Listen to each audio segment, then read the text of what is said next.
Good morning, everybody. Today we are continuing on our journey with the new IFRS 15, and today we are looking at steps 3 and 4. Now, you will remember that in our previous webinar we looked at steps 1 and 2, and in the first one about 2 months ago we looked at an overview of IFRS 15. And now, even after we've done steps 3 and 4 today, there's still a lot more to learn, and there will be webinars going forward on licensing, on rights of return, on transitional requirements, so please look out for those. But let's talk about steps 3 and 4 today. So the outline of this session will start with an overview of the 5-step revenue model. And then we'll focus on step 3, determining the transaction price, and also step 4, to allocate the transaction price. So that's the specific focus. Please remember that this training this webinar is only training, and it's not specific technical advice for a particular situation. Now, the overview of the 5-step revenue model, as you know, we've got a new principle to recognize revenue. The current AASB 118 talks about a risk and rewards model, and it distinguishes between sale of goods and delivering of services. Going forward, the core principle would be that we recognize revenue to depict the transfer of promised goods or services to customers in an amount that reflects the consideration to which the entity expects to be entitled in exchange for those goods or services. So a big emphasis on it's our promises, so our performance obligations, that is step 2. It is the amount that we expect to be entitled to, and we'll focus on that today as steps 3 and 4. Important thing is also that the new revenue recognition only refers to contracts with customers, and that means a customer is a party that has a contract with an entity to get goods or services that are an output of our ordinary activities, and it's in exchange for consideration. So the emphasis on revenue recognition is still ordinary activities of an entity. Important in your financial statements to distinguish between other income and revenue is only ordinary activities. Now, that core principle then can be converted into 5 steps. So we call it the 5-step revenue recognition model. And step 1 is to identify the contracts with the customer, and also very important to consider the potential combination of the contracts with the same customer entered into at the same time and where there's some interdependency. Step 2, we identify the separate performance obligations, and we talked about that in our previous webinar last month. And personally, step 2 I think is the most challenging, to come up with a separate performance obligations. Step 3, we look at determining the overall transaction price.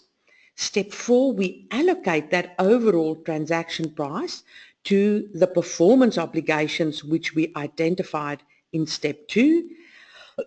And then finally in step 5, we recognize revenue when a performance obligation is satisfied. And in our overview webinar, we talked about that usually you recognize revenue at a point in time, and that there are 3 situations when you could recognize revenue over time. So those are the 5 steps. Previously, we talked about step 1, identifying contracts and considering the combination. So it's really important that step 1 has 2 critical parts: identifying all the contracts and also then consider whether these contracts should be combined. In step 2, the separate performance obligations, and performance obligations are our promises. What have we promised to provide to our customers? We have a critical question, and that is the good or the service that we've promised to provide distinct or not? If it is distinct, it is a separate performance obligation. If it's not distinct, you have to combine it with other goods or services until you've got a bundle of goods or services that is distinct. So in step 3, and this is where we pick it up today, we talk about determining the transaction price. Now when we look at determining the transaction price, there are 4 parts to it, or 4 areas that we should consider. And the 4 areas are, first of all, variable consideration. The second one is significant financing components. The third one is consideration payable to customers. And the fourth one, non-cash consideration. So today we'll talk about each of them in turn and try and give you some examples. So first of all, if we talk about variable consideration or variable pricing, the general principle in step 3 is that transaction price is the amount of consideration the entity expects to be entitled in exchange for transferring the goods or services. So consideration really has 2 parts to it. You've got the fixed consideration and the variable consideration. It is important to note, and I've got it at the bottom of the slide, that the transaction price will not be adjusted for credit risk. So credit risk will impact into your provision for doubtful debts, and that is part of AASB 9 in future. So transaction price is not adjusted for credit risk. So fixed consideration, I think we're all happy.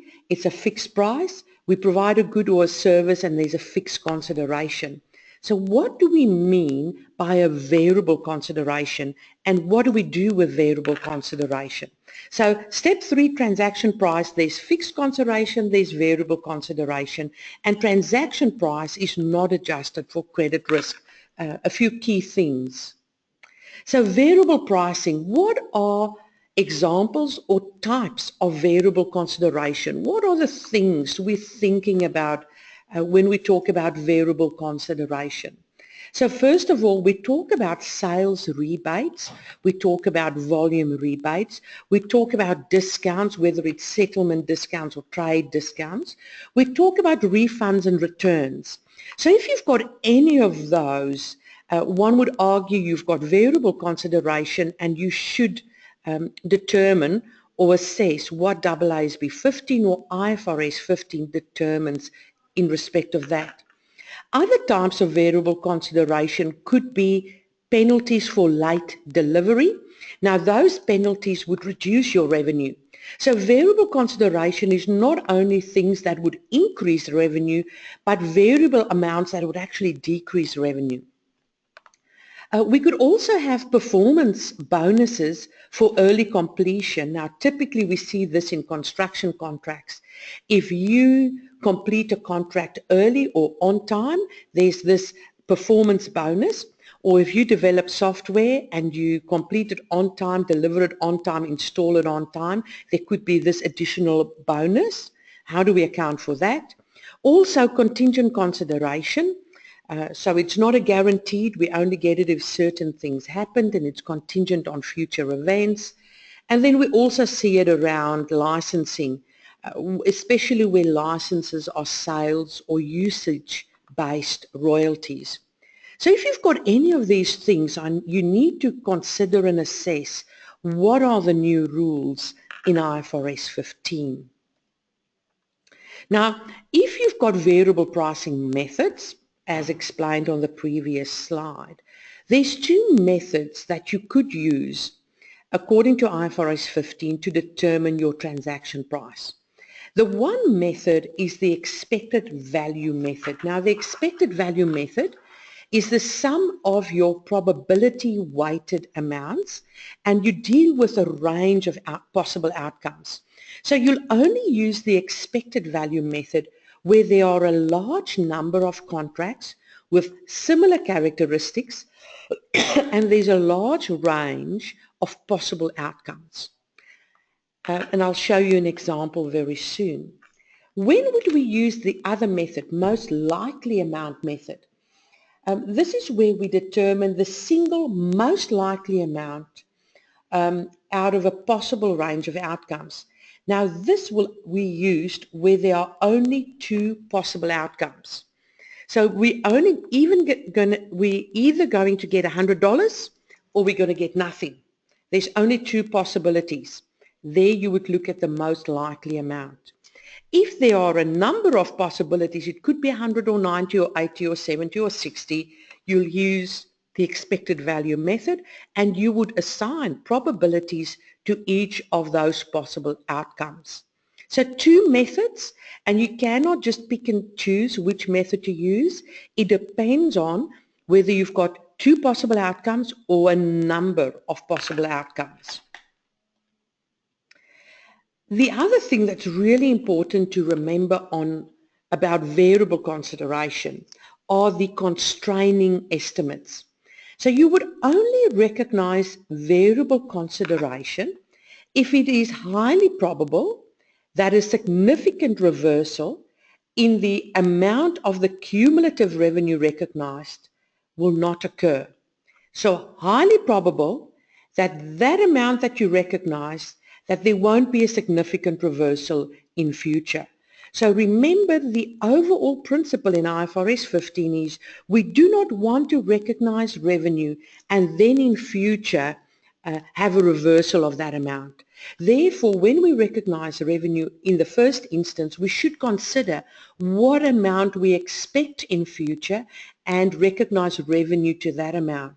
We do not want to recognize revenue of 100 and sometime in future have a significant reversal. So highly probable, what does that mean? Highly probable is used in AASB 5 when we talk about assets held for sale, and highly probable is now also introduced in IFRS 15. And there are no guidance or percentage on what highly probable is. A probable is more than 50%, and we are thinking highly probable is 75, 80% more than that. So it should be highly probable that there won't be a significant reversal. So highly probable refers to the likelihood. What's the likelihood of a reversal? And a significant reversal is the magnitude. So we're looking at the likelihood of a reversal, and then if there's a reversal, whether that reversal would be a significant reversal. So two aspects that we have to consider, the likelihood and the magnitude. The other thing that's really important if we talk about constraining estimates is the standard outlines factors that would increase the likelihood or the magnitude of reversals. So if we see these kind of things, we have to think, wow, the likelihood is impacted or the magnitude of reversals are impacted, and therefore we have to be careful. And the examples that we've got here is, first of all, that the amount of consideration is highly susceptible to factors outside the entity's influence. So there could be a lot of market volatility. There could be actions by third parties. We could have weather. Now, if those things exist, the likelihood of a reversal is actually increasing. Then if you talk about uncertainty about the amount of consideration, not expected to be resolved for a long time. So, the longer the time it's going to take to sort out whether this is going to realize or not, it increases again. Increases the likelihood or the magnitude of a reversal. The third one is, if we've got only limited experience with similar types of contracts, again, we haven't done it in the past, we don't have past experience, so there's a bigger risk that there'll be a significant reversal. Also, if we've got a practice of offering a broad range of price concessions, or maybe we've got a practice of changing the payment terms and conditions, again, that increases the possibility of a reversal in future. And then the last one that they specifically list is there's a large number and a broad range of possible consideration amounts. So it's such a broad range that it's really hard to come up with a best estimate. And again, it increases the likelihood of a significant reversal. So these are things to consider.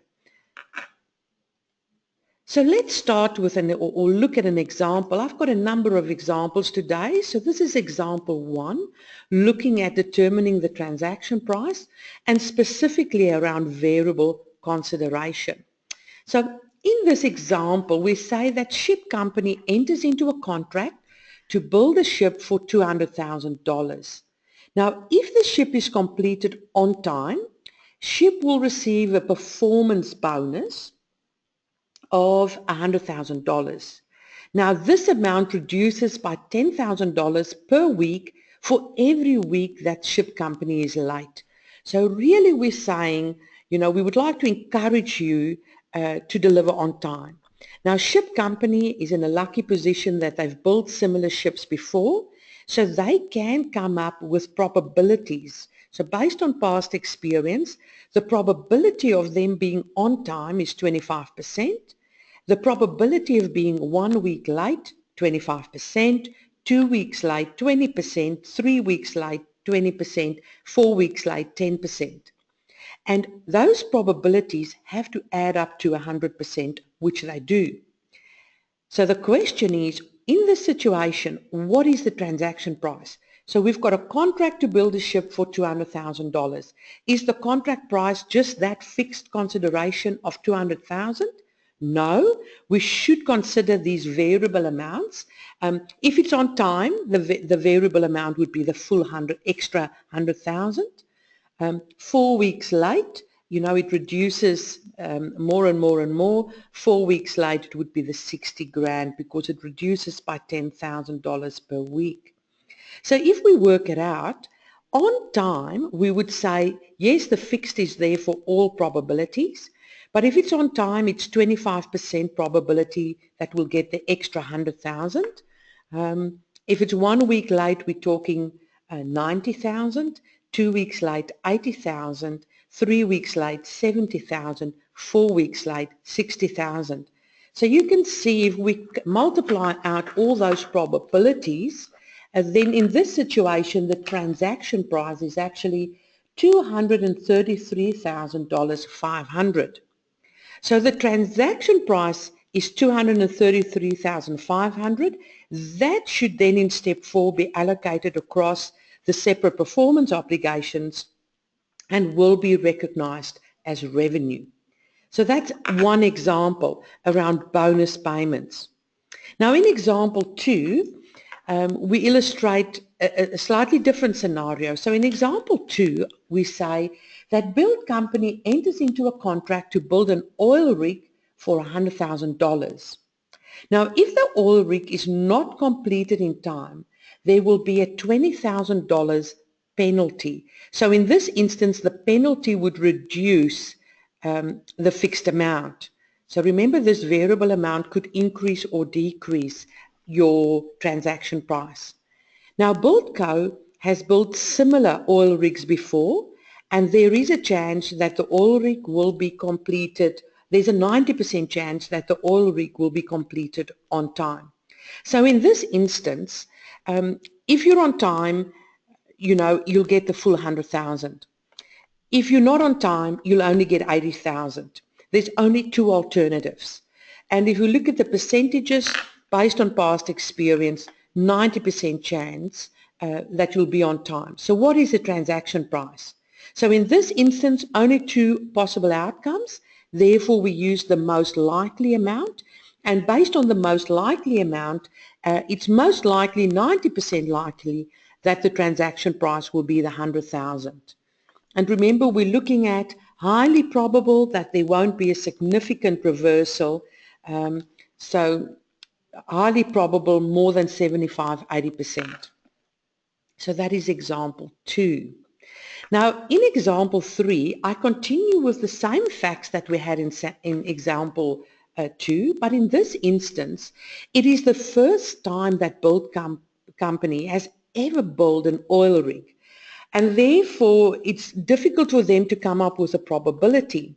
Now, in my previous example, I said we've built it before and we think it's a 90% probability that we'll be able to deliver on time and we won't have to pay a penalty, and then transaction price was 100,000. Now we don't have experience. Now we have to think, is it still highly probable that there won't be a significant reversal in future?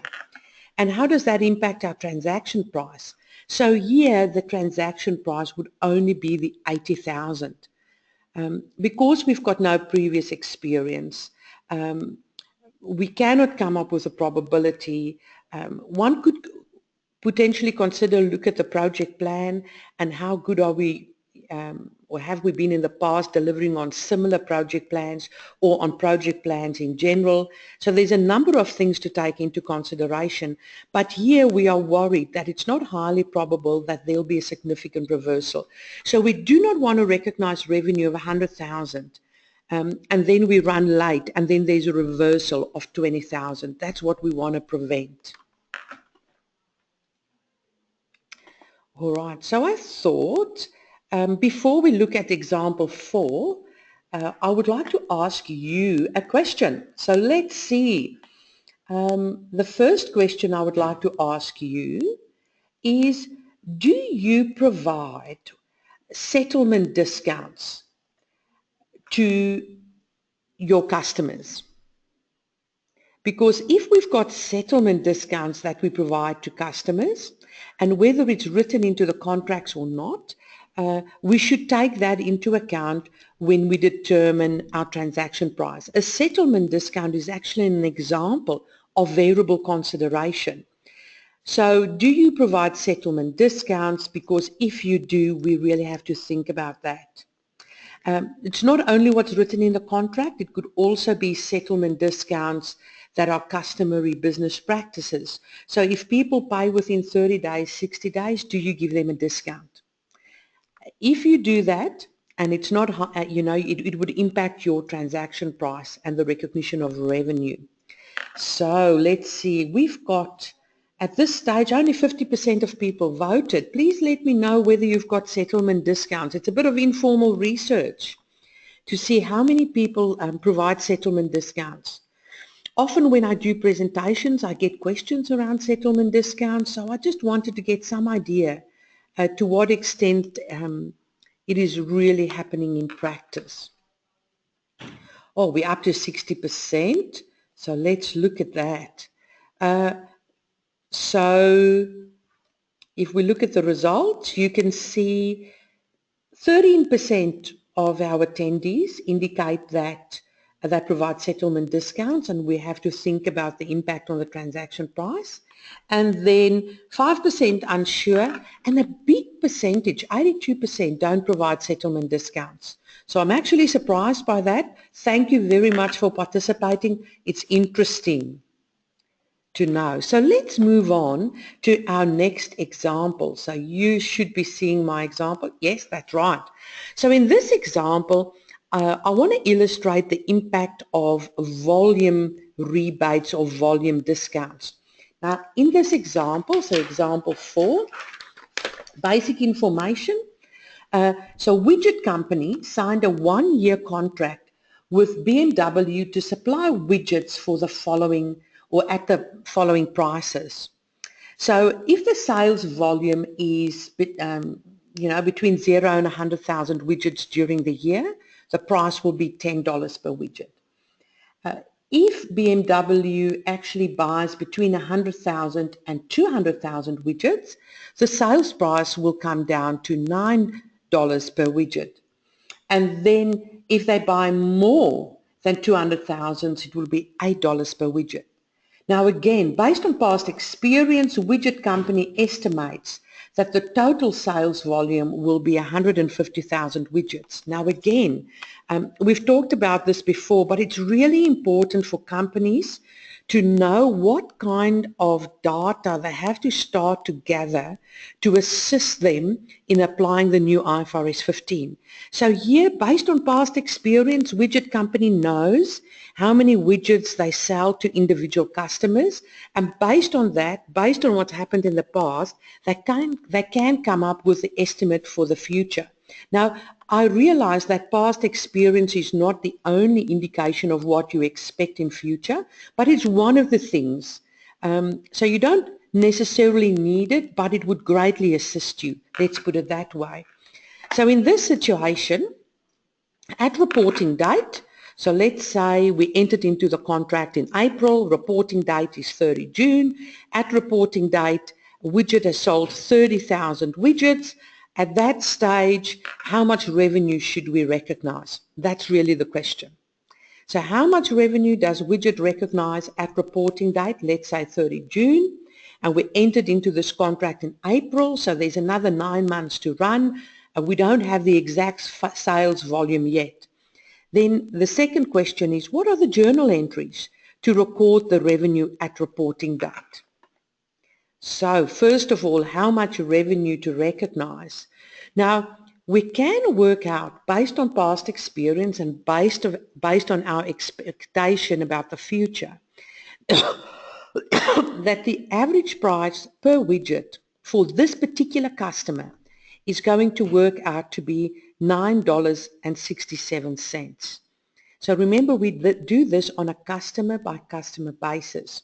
So we think we're going to sell 150,000 widgets to them. 3 months in, we've sold 30,000 widgets. We still think we're going to get 100 to 150. Therefore, the average price will be $967 because it's 100,000 widgets at $10, 50,000 widgets at $9. So the total consideration is going to be 1.45 million divided by the 150,000 widgets. We've got an average price of 9.67. Right, so that's the average price. Therefore, if we've sold 30,000 widgets by reporting date, we could only recognize a revenue of $290,100.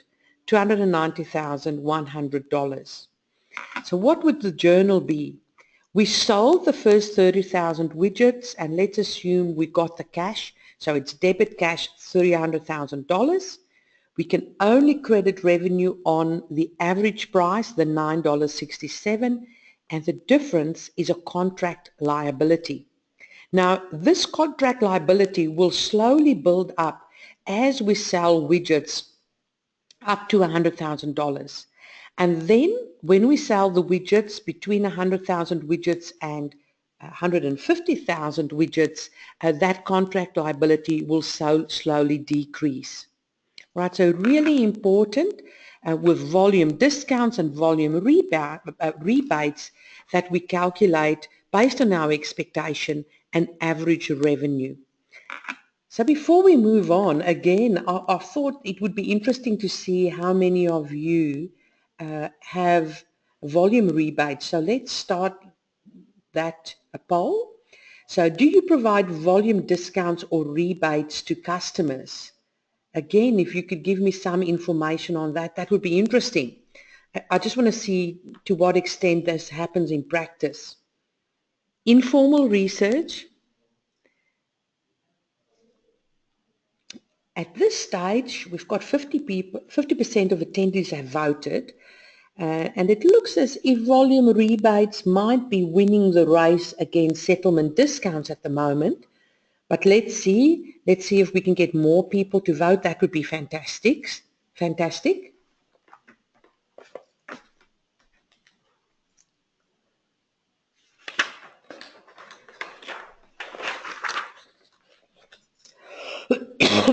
All right, so we got to 60% again, which is good, so we can close it at that stage.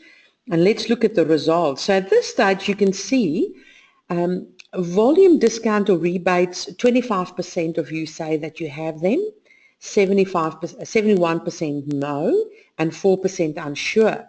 So if I remember correctly, settlement discounts were around 21%, volume rebates 25%. Quite interesting because both of those would have an impact on determining the transaction price. Thank you very much for sharing with us. So that was all around the first aspect, variable considerations and the constraints. And now the lights have gone out in the room that I am. Luckily I can still see my screen, which is good. So, significant financing components. Now, this is an interesting thing. One would argue that significant financing components would currently also be included in AASB 118. However, a number of people might have overlooked it, and maybe there's been a bit of divergence in practice. Lights back on. So significant financing components have been put in a prominent place in step 3 in the new IFRS 15. And the principle that we have to think about is that your transaction price should be adjusted for effects of time value of money. If a company, or sorry, if a customer or an entity gets a significant benefit of financing. Now, this significant benefit of financing could be explicitly cited in a contract, or again, it could be implied by the terms in a contract. I want you to notice the following. It could be that your customer is getting financing, so you're providing financing to your customer, and therefore you would account for interest income. But it could also be that the customer is providing financing to you, and then we now have to account for an interest expense. I would call it a notional interest expense in terms of IFRS 15. And I'll show you an example of both those situations today. I think the situation where an entity receives a significant benefit of financing is one that might have been overlooked in the past. I think it's something that often happens in construction, or where the customer provides a big deposit to the entity up front to help the entity buy all the building supplies and incur all the expenses, and therefore we have to look at that. So really the objective of this requirement in IFRS 15 is to reflect revenue at a cash amount or a cash equivalent amount. So we have to consider all the facts, all the circumstances to determine if there is a financing component. And the kind of things we have to look at is a difference between the consideration stated and a cash price, and also a combined effect of both the expected length of time between a transfer of a good and a payment, and also the prevailing interest rates. So if the prevailing interest rates and the interest rates in this contract is very different, could be indicative of a significant financing component, or if there's a long period of time between the recognition of the revenue and potentially the delivery of the recognition of the revenue and the cash flow, we again have to consider, do we have significant financing involved? They specifically then say that there's no financing component if any of the following exist. So the previous slide says, look out for these things. If these facts and circumstances exist, you have to consider, assess whether there's a significant financing component. However, they then go further and say, definitely no financing component if any of the following exists. So there's a bit of application guidance, one could argue. So number one, the customer paid for goods or services in advance, and the timing of the transfer of the goods or services is at the discretion of the customer. So they've paid for it, and they say, please leave it in your warehouse. For whatever reason, we're not ready, provide it to us in three months' time. So in that situation, we've done everything. We've made the inventory available to the customer's paid. However, they, and it's their discretion, they only want delivery at a later date. The second one, it's when a substantial amount of consideration is variable, and the amount or timing depends on factors that's not within the control of the entity. So we've got variable consideration, we don't know about the amount, we don't know about the timing. So to now also overlay a financing component over that would be very difficult and impractical to do, so no financing component. And the last one, there's a difference between the consideration and the cash price for reasons other than providing finance. So there could be reasons why there's a difference, and the reason could have nothing to do with financing. So maybe there are payment terms that protects one party from the other party failing to perform. So the idea is not to provide financing, it's for protection and therefore no financing component. There's also a practical expedient.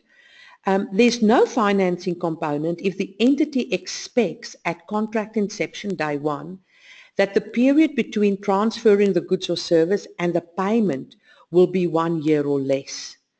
The other thing is, what interest rate do we use? A rate that reflects the borrower's credit risk. So the customer is borrowing, what is the rate that reflects their credit risk?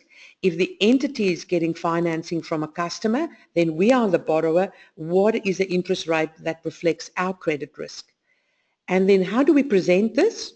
It will affect line items in the financial statements. It will affect interest expense or interest income or interest revenue depending on whether it's ordinary activities. And then also the interest expense can only be capitalized under AASB 1 to 3 if it relates to a qualifying asset, and very important, we won't have offsetting. Always be very careful when you start to offset income and expenses or assets and liabilities. The general principle, no offsetting unless specifically required by a particular standard. So let's look at a few examples. So example 5. In example 5, we said, I just want to get my example in front of me. In example 5, we say, on 1 January 27, sofa company sells a sofa for $1,000. As part of a promotion, sofa company is offering customers a 1% financing for 2 years with nothing to pay until the end of the 2 years. So if you work that out, we give them a customer on day, a sofa on day 1, and the customer will pay $1,020 in 2 years' time. And the customer's incremental borrowing rate is 10%. So this is the interesting thing. In order to do these calculations, you need to know what the customer's incremental borrowing rate is, which is a difficult thing. So again, how do our systems and processes deal with that? So how should sofa company account for this sale? So on day 1, we deliver the sofa, and usually we would recognize the revenue on day 1.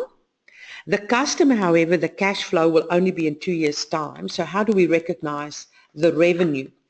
We cannot use the practical expedient that the difference between recognition and revenue and cash flow is within 12 months, and therefore we really need to consider a financing component.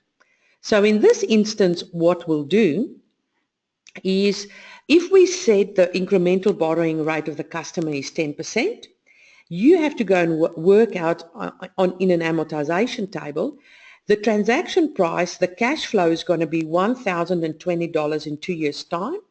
If we discount it back for 2 years to the 1st of January 2017, the net present value of $1,020 in 2 years' time, the net present value at a discount rate of 10% is $843. And then you unwind that discount. So for the first year, by 31 December, you unwind $84. And in the next year, 31 December 2018, you unwind another 93. So at the end of 31 December at the end of 2018, you end up with a receivable of 1,020. So really important, you know what that cash flow is going to be, work out the net present value on day 1.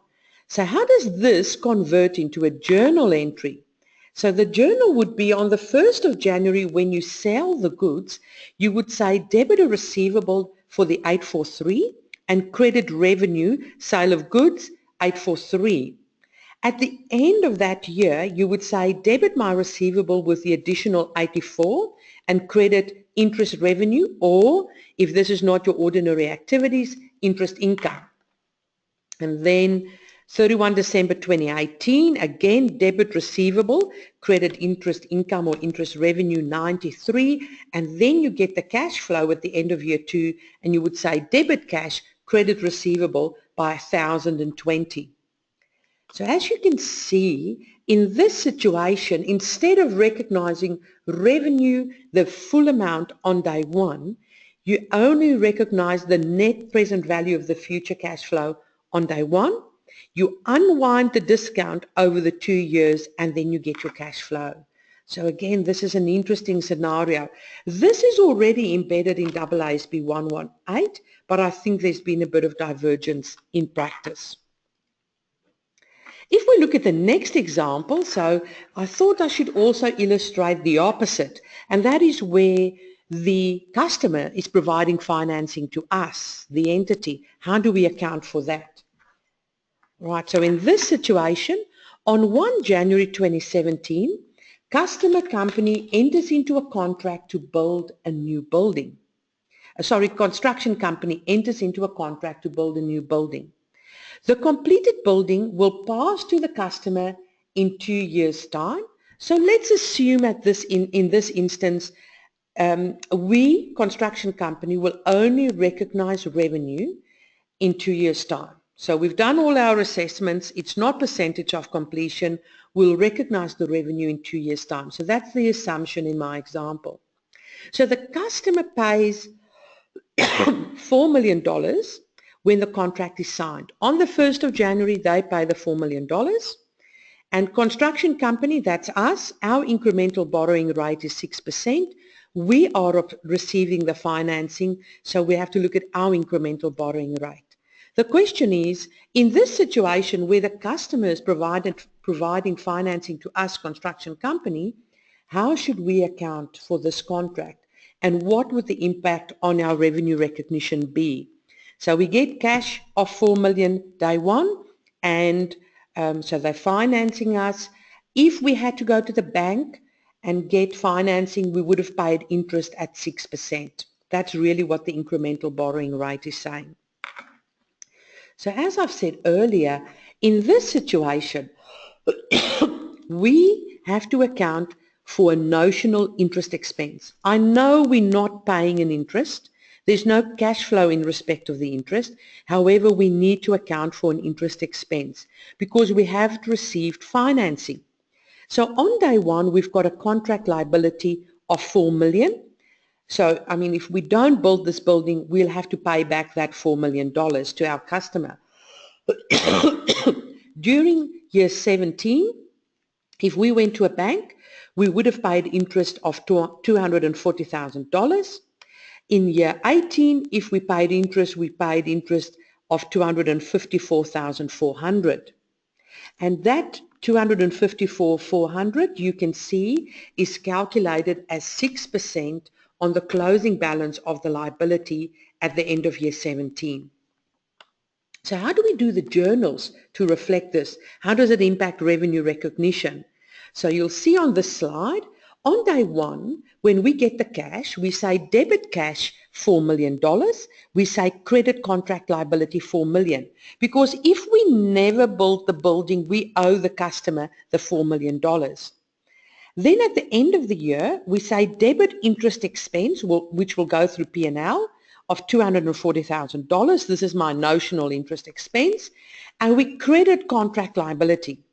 Because what we're saying is, if we're never going to build this building and never complete the building, we'll have to repay the $4 million to the customer, and they would like interest on it. And then in year 18, a similar journal, debit interest expense, $254,400, and credit contract liability, $254,400. And then at the end of year 18, we deliver the building. We can now recognize the revenue because we haven't qualified for percentage of completion. And at that stage, we would say debit contract liability, the total amount, and we credit revenue, the $4,494,400. So instead of recognizing revenue of $4 million, we're recognizing a higher revenue amount. However, over the 2 years, we've reflected the substance of the transaction, and that is that we've received an interest expense. So I thought at this stage, before we go on, it might be a good opportunity to ask you, in this situation, to ask you whether you've got financing. So let's look at a poll question. Do you provide or receive financing from customers? I'm really interested in this answer. So how prevalent is this? Again, we'll aim for 60% of our attendees to vote.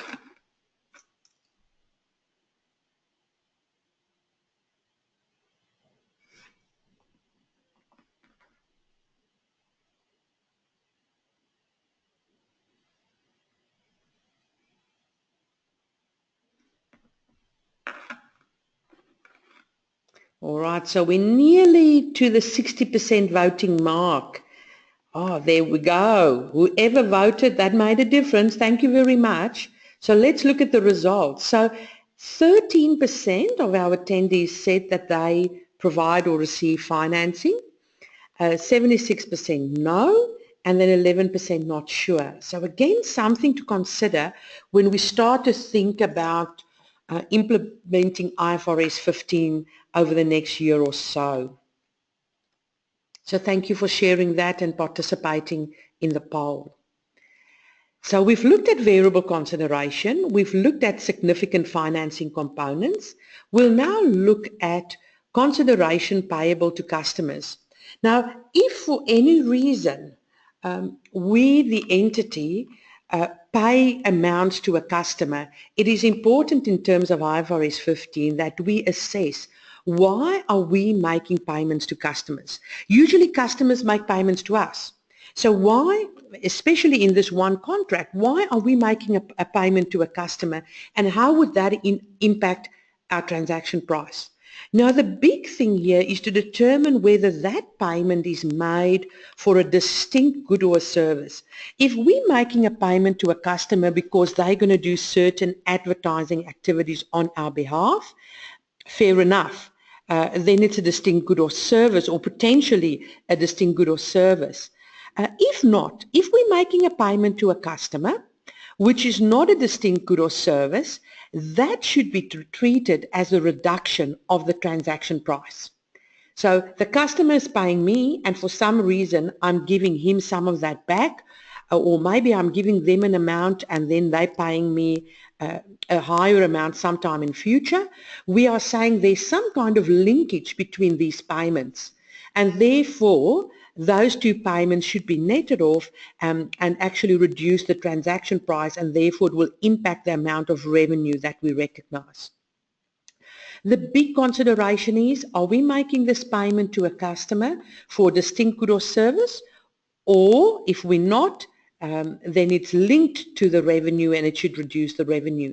Now examples are price match guarantees, rental guarantees, payments for shelving fees, coupons or vouchers that can be applied to the sales price, or fees that we pay to a customer to obtain a sales contract. Sometimes it's called a pay-to-play arrangement. And again, we have to consider whether it's a distinct good or service or whether it should reduce your transaction price. So please keep that in mind. If you are making payments to customers, is it for a distinct good or service, or should it reduce your transaction price? Because we don't really, as a general rule, make payments to customers.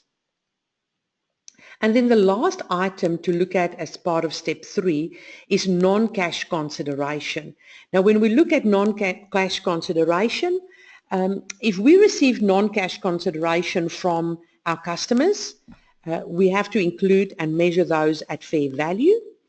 If we cannot reasonably estimate the fair value, we will measure it indirectly by reference to the standalone selling price of the good or service that we provide to the customer in exchange for the non-cash consideration. However, your first step is to try and come up with a fair value of that non-cash consideration. Only if not will you look at the standalone selling price of what you've provided. And if the fair value varies because of the entity's performance, you have to consider your constraining elements again, which we've discussed earlier. Again, if the fair value varies due to the form of non-cash consideration, for example, shares, then there are no constraining requirements. An example that I can give you around shares is the following. What do I mean by that? Let's say on the 1st of January, cleaning company enters into a contract. Oh, where's my example? Cleaning company enters into a contract with ABC Limited to provide a weekly cleaning service for 12 months. So we've got a single performance obligations. We actually have a series of distinct services that will be provided in the same time pattern over the 12 months. The consideration would be 100 shares per week. So in total there will be 5,200 shares given on successful completion of each cleaning service. So you'll determine the fair value of the 100 shares at the end of each week when the service has been provided, and you'll recognize it at the fair value at the end of each week. Obviously, when you get to reporting date, you've received shares, and the accounting treatment of those shares will now be regulated by AASB 9. So it would be fair value. And the issue is it fair value through profit and loss, or have you made that irrevocable election to put the fair value through OCI? But that's not governed in IFRS 15, that's IFRS 9. So that's step 3. Let's look at step 4. Let's move on to step 4. In step 4, I only have one example. You'll be happy to know. So it won't take us 50 minutes to do step 4. It's taken us 50 minutes to do step 3. So step 4, allocate the transaction price. Now, first of all, the principle is that you allocate your total transaction price that you've determined in step 3 over the performance obligations which you've determined in step 2. And it should be that you allocate it based on the relative standalone selling prices at contract inception. So at contract inception, you have these different performance obligations. What is the relative standalone selling price of each performance obligation, and you allocate it pro rata. So what is a standalone selling price? It is the price at which an entity would sell a promised good or service separately to a customer. Now, the best evidence of a standalone selling price would be an observable price of situations where you sell that good or service separately to a customer. Now, sometimes we never sell separate performance obligations separately. We only ever sell it in a bundle. And then we have to try and come up with best evidence or an estimate of what a standalone selling price is. I think an important thing is please ensure that we cannot assume that a price list is an observable price, because it could be that we've got a price list that's only indicative, and we know we always provide discounts and settlement discounts and volume rebates. So a price list is not a standalone selling price. It's often just a starting price in negotiating with a customer. But again, that depends on how different businesses do business. If you cannot come up, or if you don't sell an item separately, you don't have a standalone selling price, there are 3 methods that you could use to come up with a standalone or estimate a standalone selling price. The one is an adjusted market assessment approach. So you'll estimate the price that customers would be willing to pay for that if you sold it separately. You could also use an expected cost plus margin approach. So you'll forecast your expected cost of satisfying a performance obligation, and then you add the margin that you would usually add. And then the last one, and it's the one that they don't really want us to use, it's really a last resort, is the residual approach.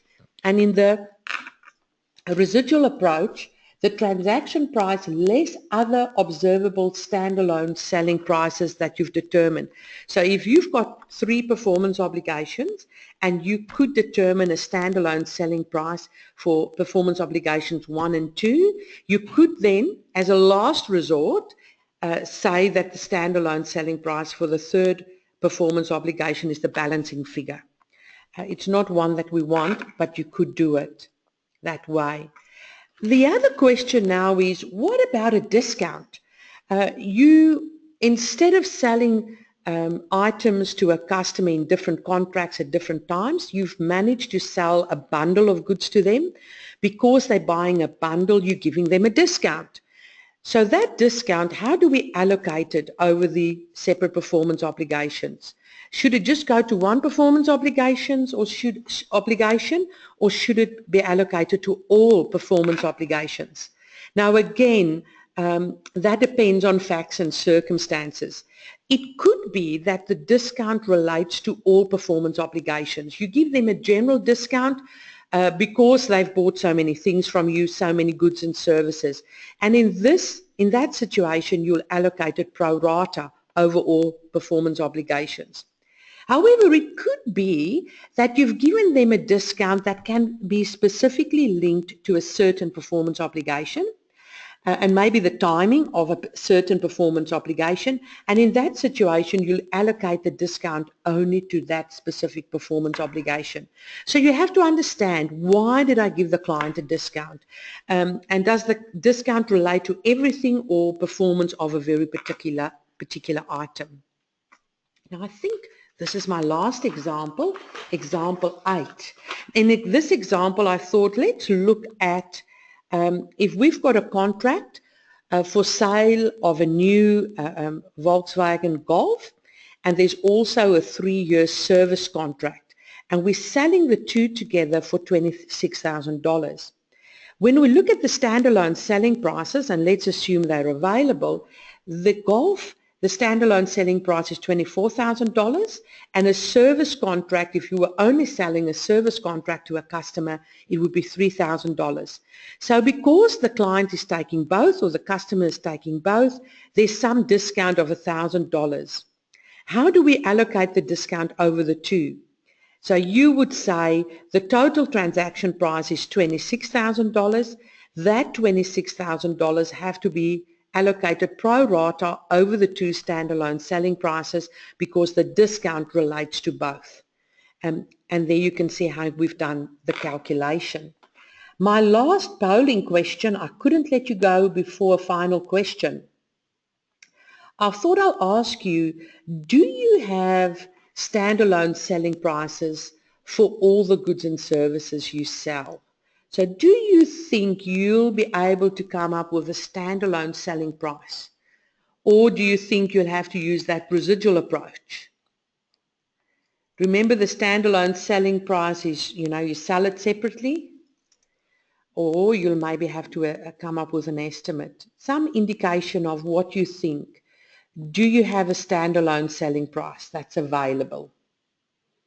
Again, we'll wait till we've got about 60% of people. This will be an interesting answer again, because if you don't have it, you'll have to make some assessment, some estimation. Nearly there. Let's see, a few more people to vote. Nearly there. 55%. If I can convince a few more people to vote, that would be great.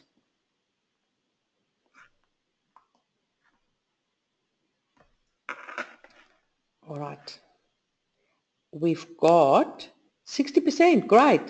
Therefore, the results, 44% said they've got standalone selling prices available. 35% said no, so definitely we'll have to start to think, how do you come up with it? You'll definitely need it for your separate performance obligations. 21% unsure. So this is definitely something that we have to look at going forward. Please feel free to contact me or your BDO representative if you want some additional guidance. We have a number of additional examples that we can help you with on how to do that. If we go on, that is basically step 4. Step 5, as I said, you recognize revenue when your performance obligation is satisfied. This is a decision tree to determine whether you satisfy the performance obligation at a point in time or over time. There's only 3 situations where you would recognize revenue over time. It's if you can answer yes to any of those 3 questions, and I've discussed them in the overview webinar 2 months ago, so it's just a bit of a recap. Just to remind you, if you are interested in our newsletters, our videos, our webinars, you can register at our website. You can also follow BDO on our LinkedIn page, BDO Australia, or you could follow me or any of our partners on our personal LinkedIn accounts.